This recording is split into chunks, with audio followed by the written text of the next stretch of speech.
Assalamu alaikum. So today we are going to continue with the same topic, that is about highway standards. So yesterday we discussed why we need to select highway standards, because they will be different for different types of highways, and then we talked about design hourly volume, design speed, design vehicle, and cross section of the road. And there were two types of cross section: single carriageway, dual carriageway. And single carriageway is uh, then within the cross section there can be two types of elements, major and minor. And today we will start with major elements, which were travel lane, median, and shoulders. Starting with the most important one, which is travel lane. So the width of the travel lane goes from 2.7 to 3.6 meters. 3.6 meters is considered optimum for safety and capacity. How? Because when the width is more, you have more space, so you will go faster. So when you go faster, the capacity will be higher. The capacity of the road will be higher because the people are moving fast. And safety, because with more width, you have more space and you are far from the people in the other lanes. Okay, you have more spacing between you and the people in the other lane. The lateral spacing is more, so that's why it is considered safe as well. For rural highways, we normally go for a range of 3 to 3.3 meters. Okay, and so below 3 meters is a very special case. Normally, it is not provided. In urban areas, it is usually for urban areas.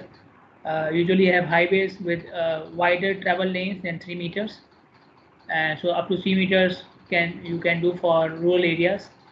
And if 2.7 meters is very rarely and very seldomly used.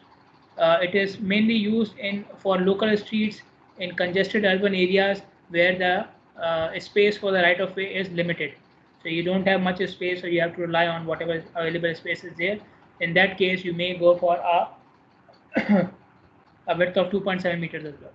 In Bahrain, they have their design standards usually higher, so it goes from 3.5 to 3.75 meters.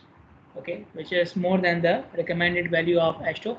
Okay, so there is no problem still. Even more than 3.6 is safe, and it will have a faster rate of vehicles, so it is no problem, but you are just consuming extra space, that's it. Then we have shoulders. Shoulders are the space given for emergency purposes. What emergency? Not the emergency which we have, going to our friend's house, going for playing football, going for watching a movie. Not that sort of emergency. Okay, or just my car is expensive, that car is cheaper, I should take over that car. Okay, not that sort of emergency. Emergency stopping. Okay, shoulders are spaces given besides the road for emergency stopping. So you have a problem with your car, you need to stop, you stop on the shoulder, not in the middle of the lane. Okay, we do the other way around, right? The car which is stopped is in the lane and the people are trying to overtake that car from the shoulders, right? Which should not be the case. So shoulders are contiguous with the travel lane, meaning parallel. Okay, they are parallel to the travel lane, obviously, and therefore emergency stoppages in locations where traffic is low. For example, in rural areas, traffic is low, and other road users are also very few. I'm talking about pedestrians and bicyclists. So in those areas, you can allow bicyclists and pedestrian traffic on the shoulders as well. Okay, so by default, shoulder is for stopping of the vehicles, but you can allow it for other road users as well. In cases where you have low traffic and few numbers or low numbers of road users. Width of the shoulder can range from 0.6 meters to 3.6 meters. So 3.6 meter, if you remember, is the width of the lane itself. So shoulder can be as wide as the width of the travel lane. In Bahrain, we don't provide 0.6 meter. It starts from 1 meter, goes up to 3.5 meters. Sorry, yeah, it can go up to 0.3 meter as well. But for arterials, it is from 1 to 3.5 meters, which is again very close to the width of the lane. For collectors, 0.3 to 0.6 meters. For local roads, 0.3 meters. Okay, so these are the widths of the shoulder. Okay, shoulder can be made usable or graded. Usable means it is completely paved like the pavement of the road itself. So it has a firm asphalt surface. Okay, so the pavement is same as the pavement, the surface is same as the surface of the road with the same treatment and everything. This is called as usable. And graded is made up of loose surface, loose material, which you can see here. So you can see the white line represents the shoulder. In our case, it's a yellow line, but in the I've taken this picture from the internet. So for them, white line is the shoulder. So you can see after the white line, there is some usable area, which is you cannot distinguish between the pavement of the road and the shoulder, right? After that, you have this graded area, okay, which is just loose aggregates, okay. Now, what is the benefit of having this graded area? This graded area acts as a warning. So if you go onto the shoulder unintentionally, so when you come to this loose surface, this rough surface, you will have the warning, right? You were not paying attention, or something else happened. You are talking to someone, okay, or the steering wheel is not working properly, or so on and so forth. In that case, when you go onto this part where the shoulder is only graded, because of the change in surface, you will have the warning that you should pay attention to the road and try to get back to the steering wheel and try to get the control of the vehicle back, okay. So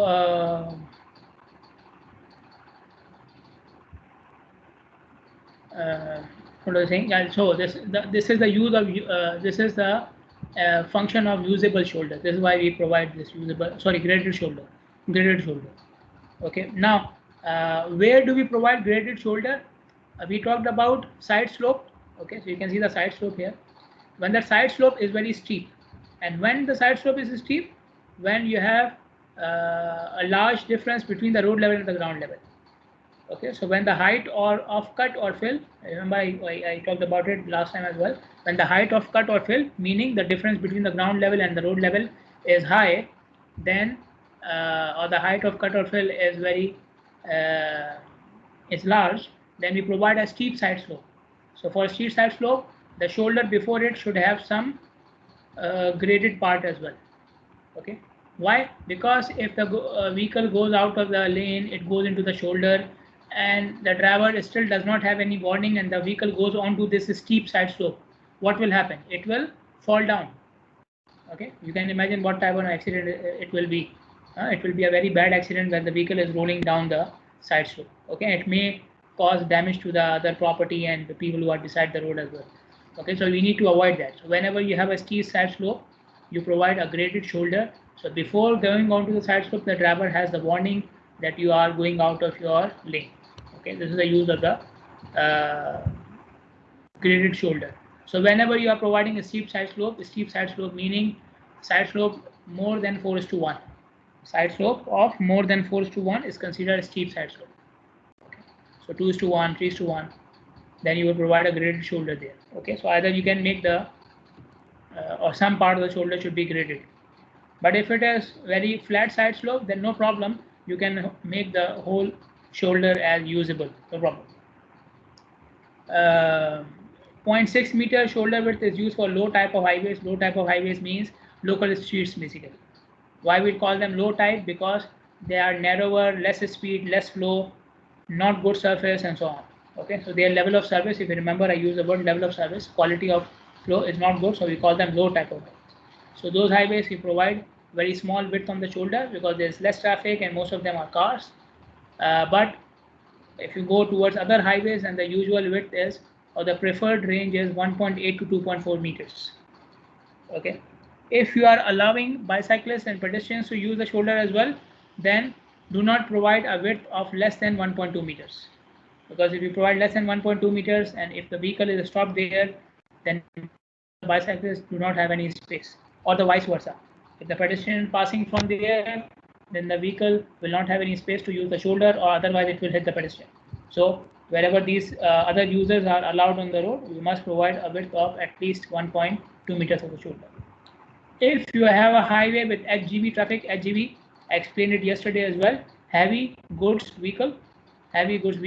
So if you have heavy trucks going onto the road, going on your highway, then go for a shoulder width which is high. By high I mean close to the lane width.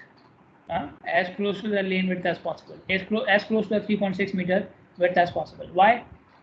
If a car is stopped, okay, let's say you provide a shoulder width of 1.8 meters. 1.8 meters may not be enough for the width of the car. Okay, so what will happen? Some part of the car will be on the lane. Then the car is a small vehicle. So even if it is slightly out of the shoulder, it will occupy a very small part of the lane. So the other vehicles still have a chance to pass near the car without hitting it and still keep their lane. But if there's a heavy vehicle and that heavy vehicle cannot be in the shoulder, so it will occupy, or it may block the whole lane.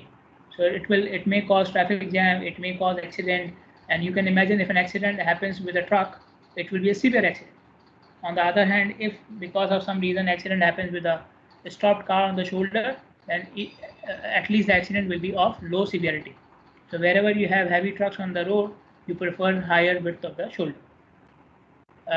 Again, for the purpose of warning the driver or indicating the driver that this is not your travel area, we slope the shoulders steeper than the travel lane. Okay, it's not so steep as a side slope, but it is usually slightly more than the travel lane. So when you go from the lane to the shoulder, you will feel that you are on a different slope now. Okay, or we can put rumble strips as well. What are rumble strips? When you go close to major intersections in Bahrain, for example, you are going on, if you are going on Sheikh Khalifa bin Salman Highway and you are taking a turn towards Bahrain Mall, towards the Expo Center. So you will see before the intersection, you will see these yellow lines.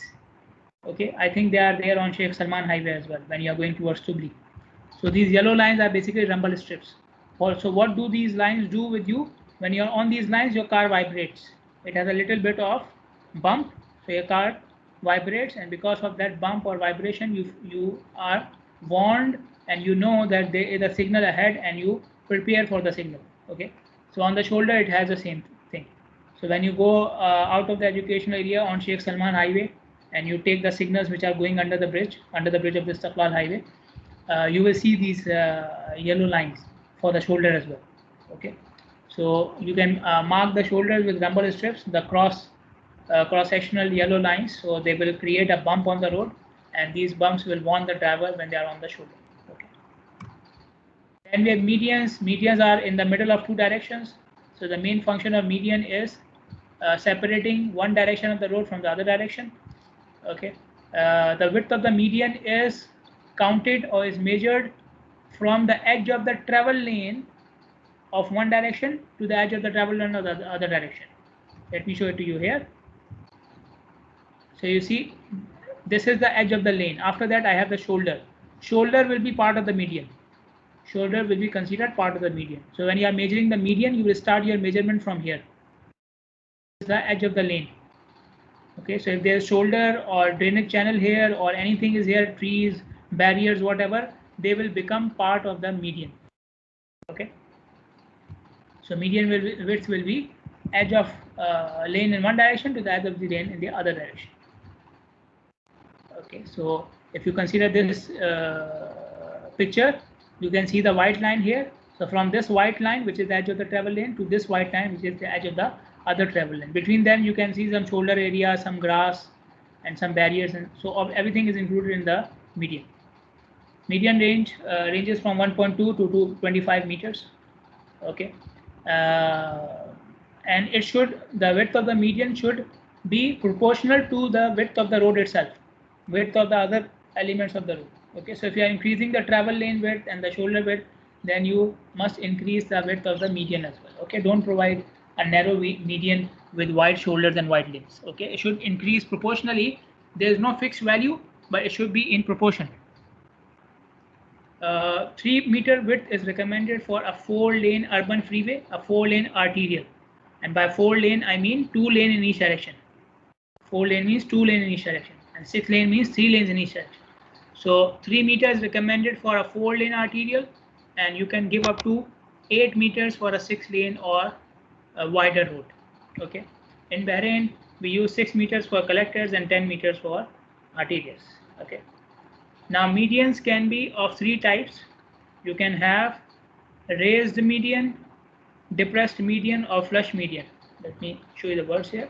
Raised, flush, depressed. Raised means the height of the median or the elevation of the median is above the elevation of the road. So this one, okay, so median is above the road. Then this one is depressed, median level is below the road. Then this one is flush, median level is same as the level of the road. Okay, so these are the three types. Now where do we use these three medians? Raised medians are used for controlling the left turns. So when the median is raised, people will be discouraged to go over the median and take the left turn or the U-turn from wherever they want. Okay, so because they are providing a protection, they are raised above the ground, so you will be like most of the people who have cheap cars like me, they will not try to go over the median for taking the left turn or the U-turn. But some of you who have big cars and heavy cars and what they call higher larger wheels, these people still go over the median, but they provide a better control of left turning from unintended spaces. Okay, so median, you are not supposed to go over the median to take a left turn or U-turn.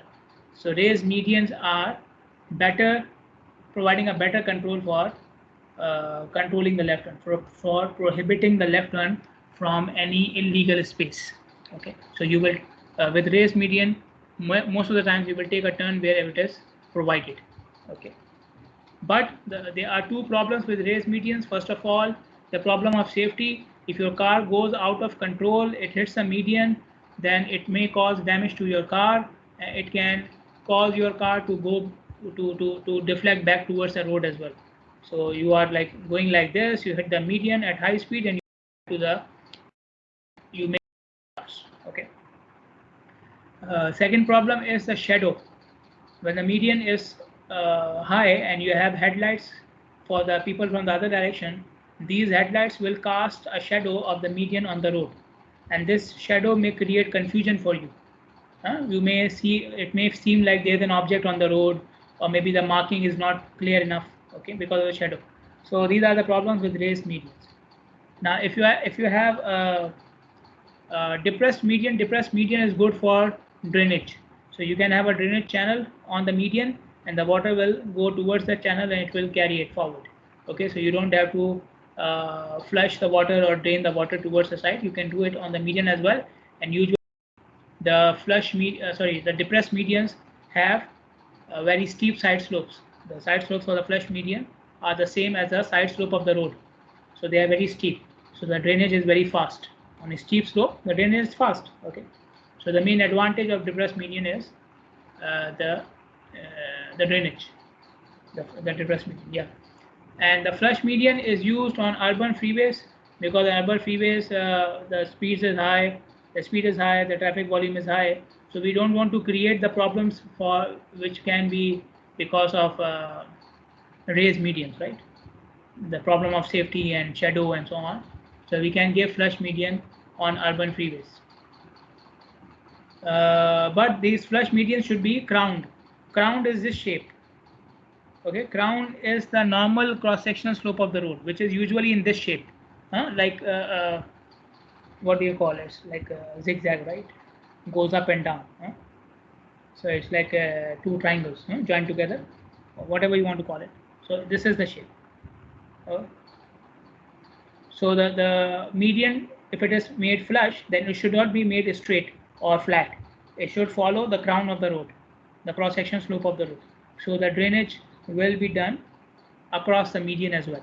Okay, so if you make the median flat and the water will accumulate on the median, and the median is the same level of the road, so the water accumulated on the median will damage the road as well. It will come on the road as well. So the crown of the median should be the same as the crown of the road. Okay, so this is for flush median. Okay, so these are the different situations in which you can use different types of medians.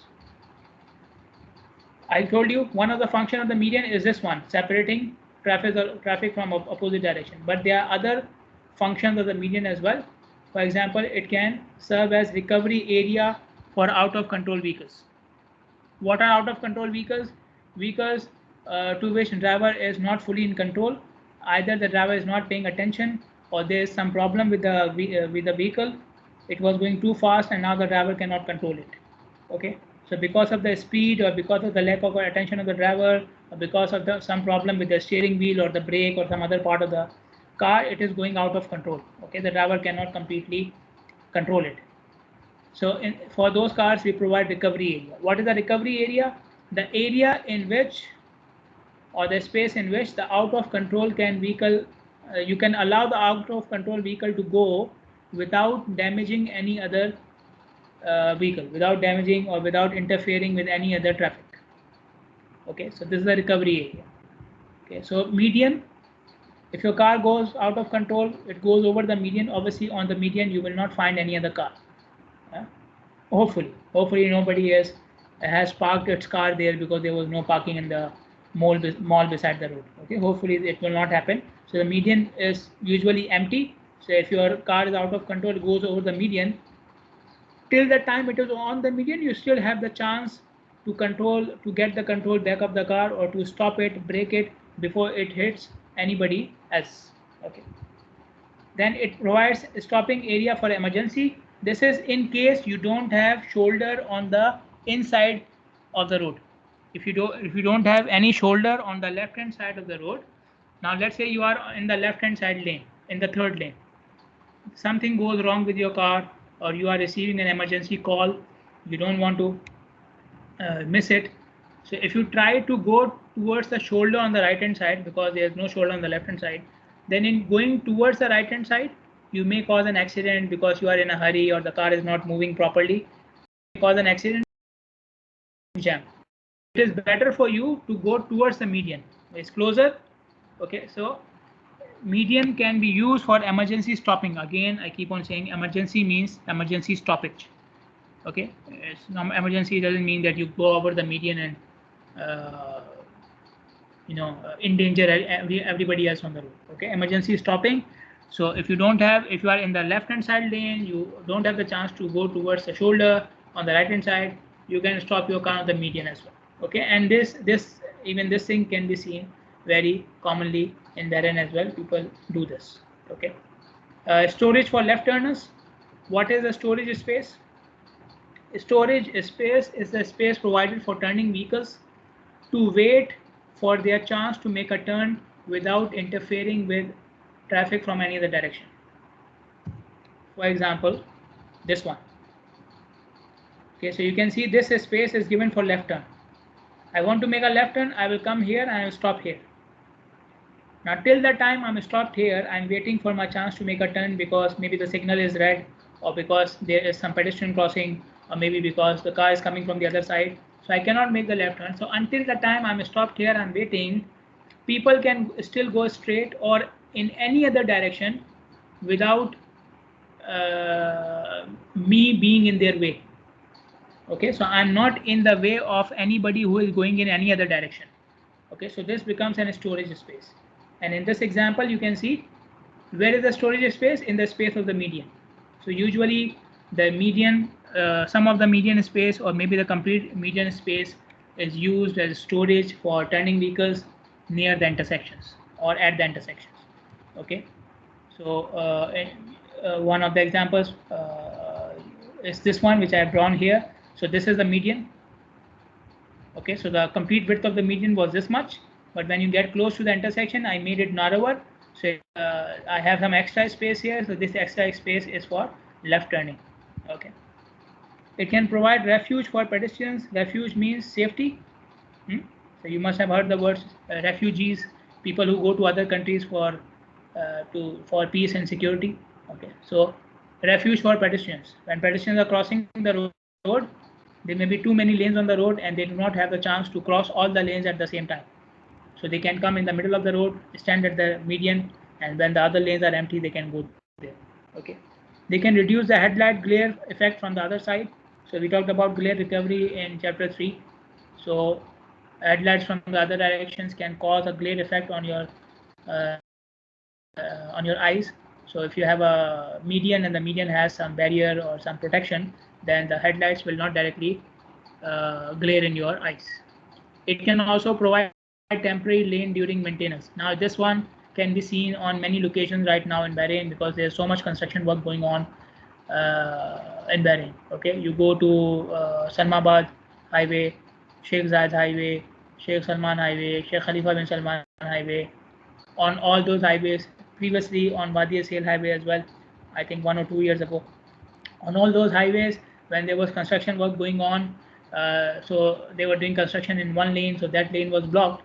So instead of that lane, they emptied some of their space, or they freed some of their space from the median, so the median became an extra lane. Okay, so it's a temporary arrangement to accommodate or to facilitate the drivers because of the block lane. Okay, and you can see it now on many locations. Then we have roadside and median barriers. Okay, so you can have barriers on the side of the road as well as median. Median barriers, again, why do we use median barriers? To avoid vehicles to go from one side to the other side. Okay, to control the left turn or the U-turn. Here they are used when the traffic is high, because high traffic means high speed as well.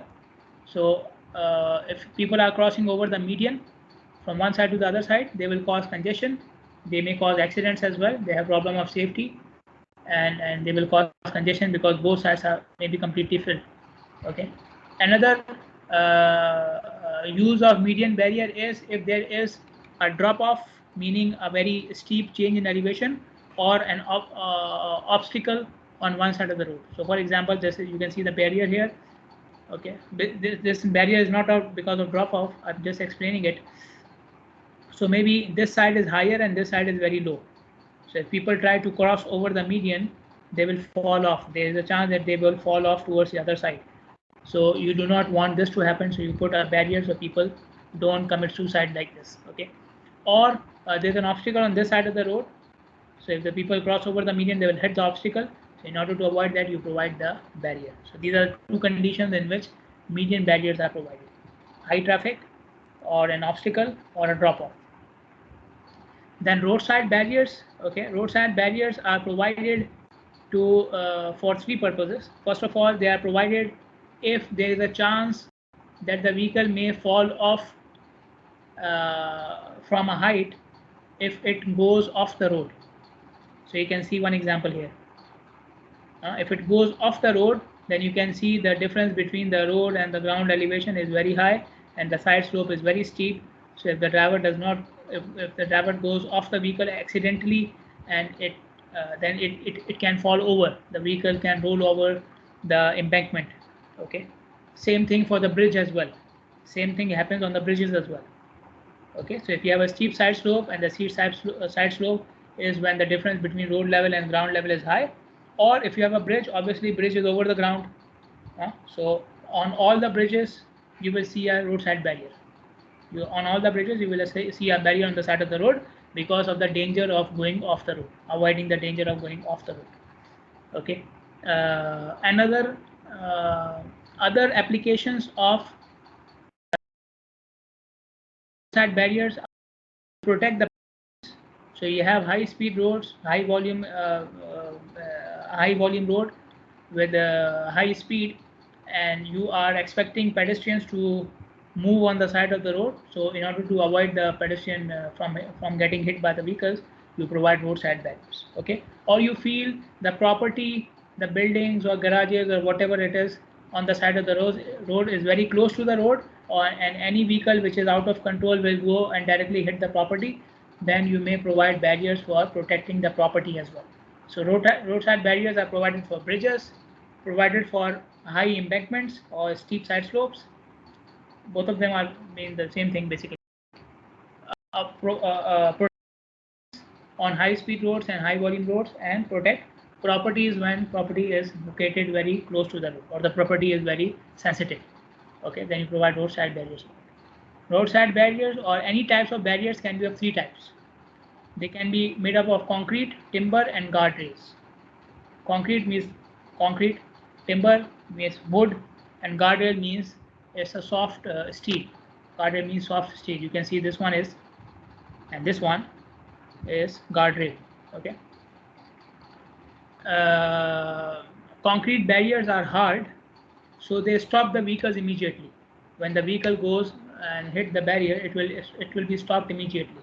So we prefer concrete barriers where the space beside the road is very limited or the danger of going off the road is very high.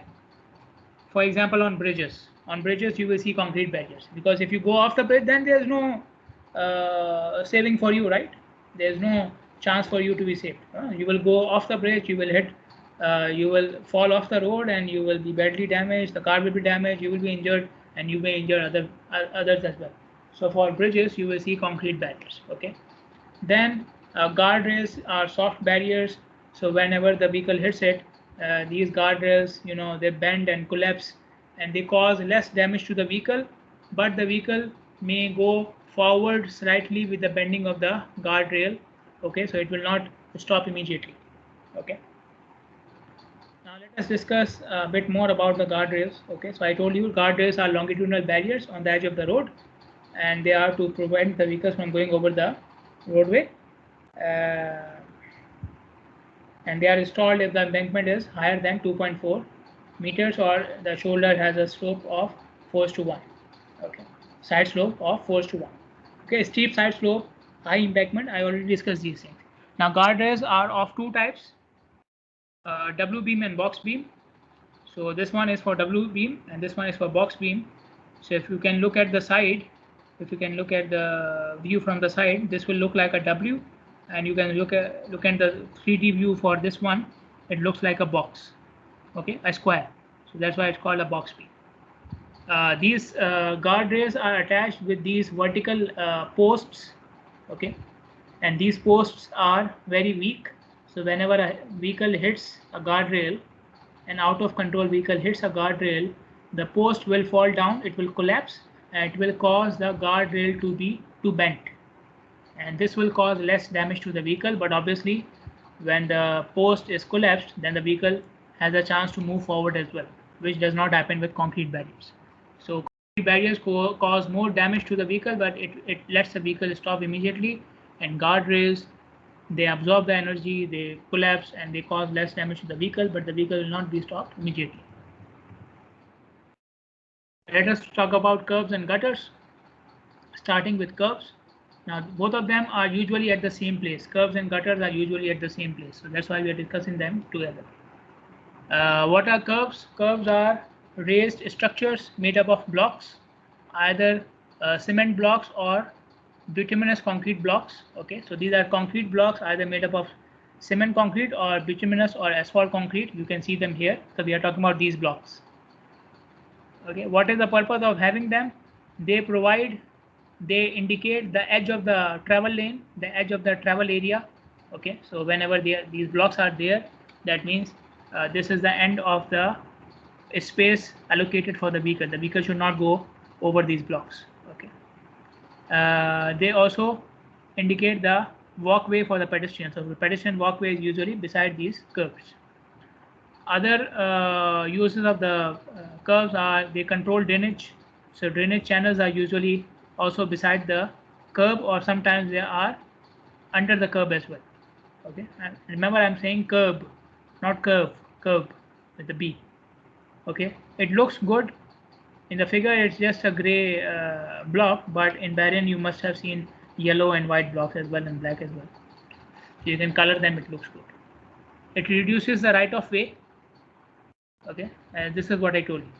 It indicates this is your end of your space as a driver. Okay, this is your end. This is the end of your right of way. You cannot go further than this. If you just put a marking there without any curves, then some vehicle may go out of the marking, out of the yellow marking or the white marking, whatever you are using. Some vehicle may still go over that, but with curves, there is a very small chance that the vehicle will go over that. Okay. So curves provide a better control of right of way. Okay. Curves can be made vertical or sloping. So you can see a vertical curve here. This one is vertical, and sloping are these.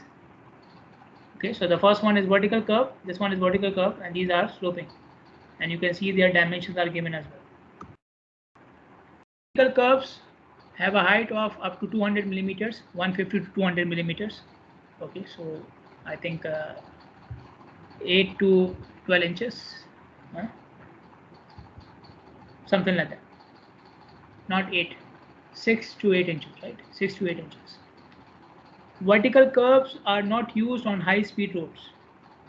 Roads having a speed of more than 64 kilometers per hour or 40 miles per hour should not be provided with vertical curves. Why? Because of safety. When a vehicle hits a vertical curve, it will cause more damage to the vehicle and it may cause the vehicle to deflect back towards the road. Okay, it may cause the vehicle to deflect back towards the road. And when the vehicle at high speed hits the curb and it is deflected back towards the road, then it will go and damage other vehicles and it may fall over. Okay, so the consequences can be very dangerous. Okay, any high speed vehicle, when it hits a vertical surface, it will damage itself, and there's a cause of it can be a cause of deflection as well. And in case of deflection, the vehicle will go completely out of control. It will go and damage the other vehicles. It may damage in all the other lanes as well. But if it's a sloping curve, what will happen? So this is your vehicle, it is out of control, it goes towards the curve and then it will go over the slope. So instead of getting deflected back towards the road, it will go over the curve. Okay, and this is obviously for high speed, for high speed vehicle. If it is low speed, no problem, vertical curve or sloping curve, both of them are enough to stop the vehicle. Okay, both of them are enough to stop the vehicle.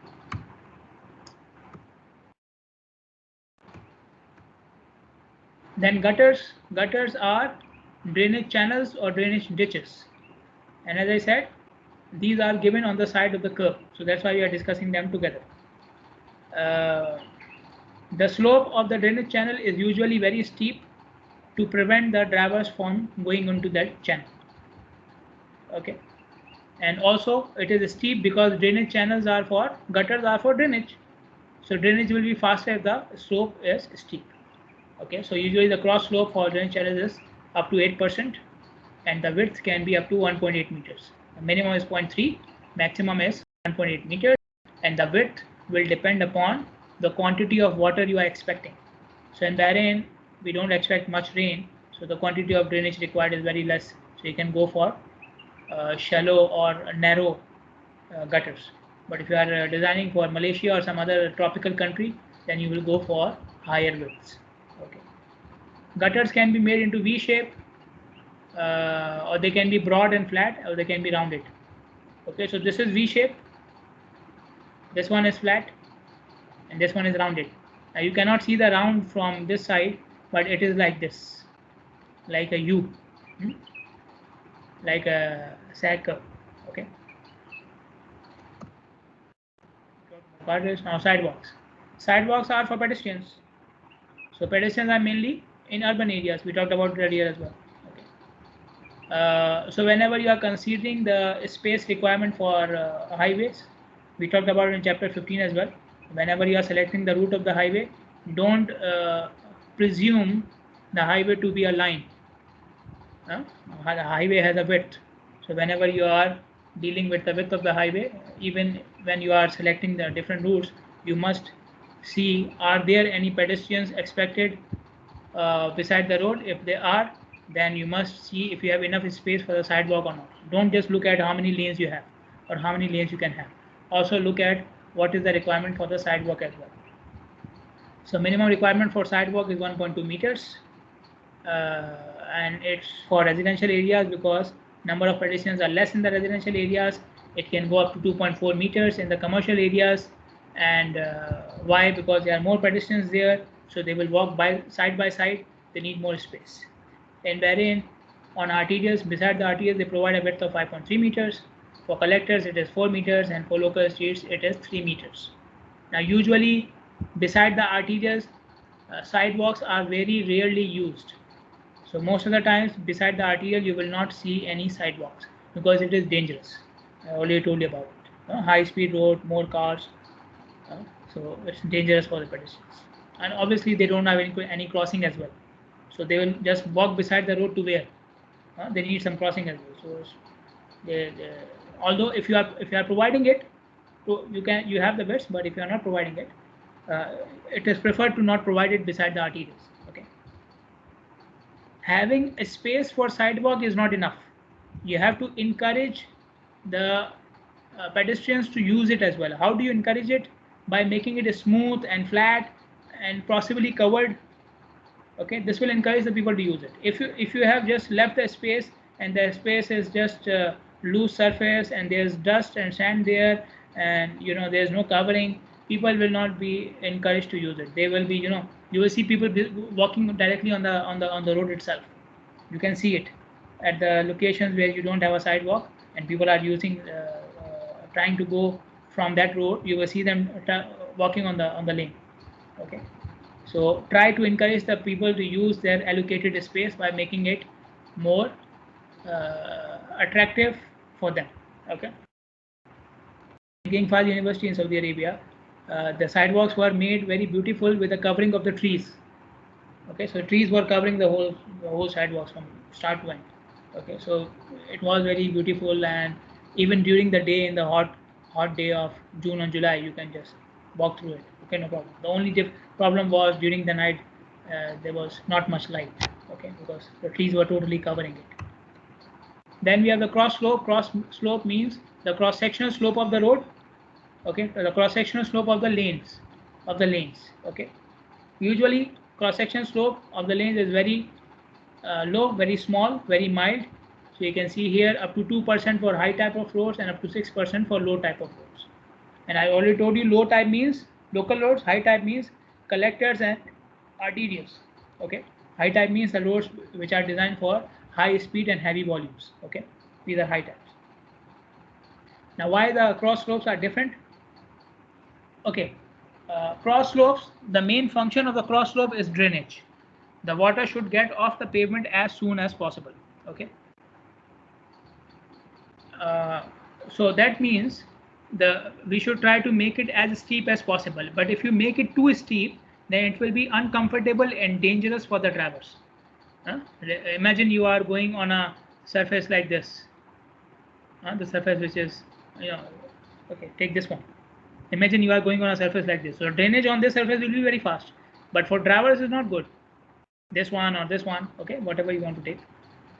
So you have to make sure the driver can travel safely and comfortably, and there is some sufficient drainage for water as well. Okay, so we have to reduce the slope. We cannot make it steep because of the movement of the drivers. Now, why it is flatter for high type roads as compared to low type roads? Because on high type of roads the speeds are faster, the traffic volume is heavier, so we want a flatter surface, comparatively flatter surface. Now you would say then the drainage will be slow. High type of roads are provided with better surfaces, so even if the water accumulates for some time, I'm saying some time, okay, so there is some drainage but it is slow, so the water will accumulate for very small amount of time, but for whatever time it accumulates, the surface has the capacity, has the resistance to resist the penetration of water inside the pavement. So water is only on the surface, so it will cause less damage. It may still cause some problems, but the problems will not be so much. But on low type of roads, the surface is not so well protected, so we make it steeper, and we are allowed to do that because the speed is low, the traffic volume is low, so we can have a steeper slope to have faster drainage, and the surface of the road is of low quality, so we try to make the drainage as fast as possible, because if the water accumulates on it, it has a high chance that the water will seep into the pavement. Okay, this is what we are trying to avoid. Now, cross slopes can be of two types: two-way cross slope and one-way cross slope. So the top three figures are two-way and the bottom three are one-way. Okay, so what is the difference between two-way and one-way? You can see it from here. Now look at this one. You see the lane, so the slope is on tilting towards both sides of the road in one direction. So this one, you have half of the road tilting here, half of the road tilting here in this direction, and same thing here as well. So it's like this, what I told you about the crown. So it's the crown, no? Two-way is the crown, so each direction has its own crown, tilting on both ways. Okay, so you can see it in all cases. in case of this one direction is only tilting towards one side. So this one is towards left hand side and this one is towards right hand side. Okay, so there are two lanes and both of them are going in the same direction. Okay, this one is also two-way. Okay, this one on the side is also two-way.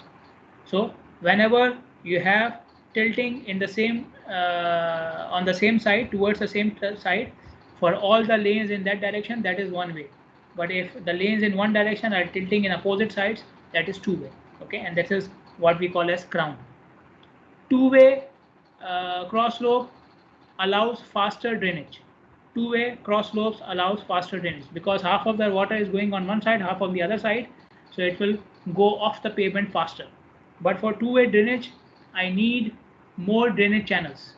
Okay, because the water is going on this side, which is the right hand side, then towards the median from both sides, and then towards the extreme left hand side as well. So I need basically 3 or 4 drainage channels. Okay, 1 or 2 in the median, towards the median, and then 1 to the either sides of the road. But if you go towards one-way cross slope, then you need drainage channel. Even one drainage channel is enough. You can see here this one drainage channel is enough.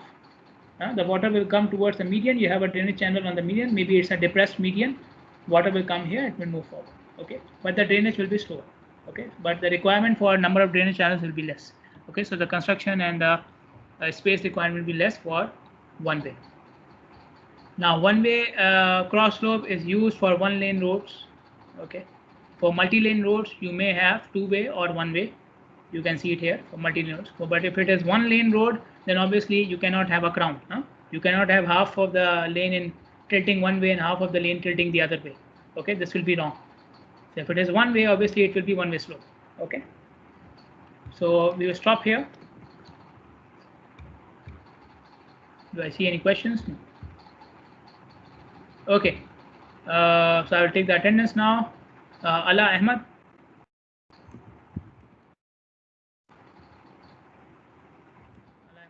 Mahmoud Isa.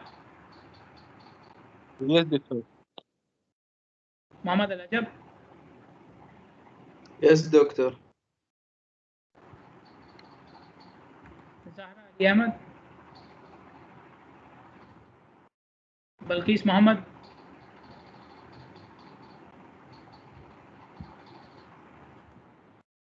Mahdi Adulillah. Here. Hala Munir. Faye Ibrahim. Ali Hussain. Here. Fatma Muhammad.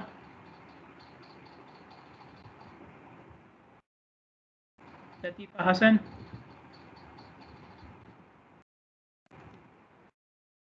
Omar Muhammad. Present. Manal Yasin. Yes, doctor. Faisal.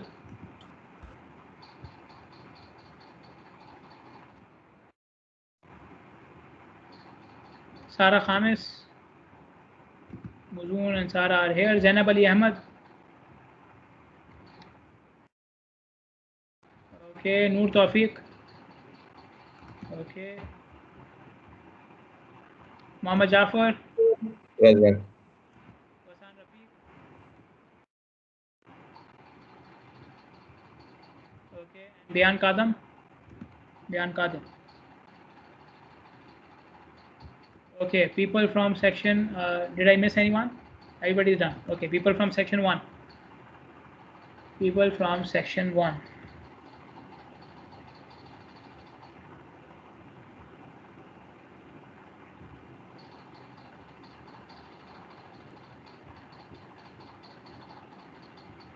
Abir is here.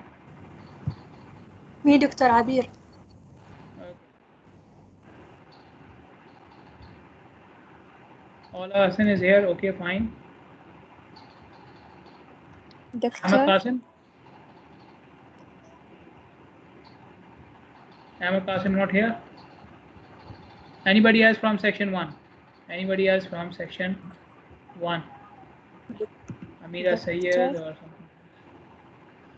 Balkis, you are from section 1 or 2? 2. 2. Oh, just give me a minute. No one else from section 1? Okay, fine.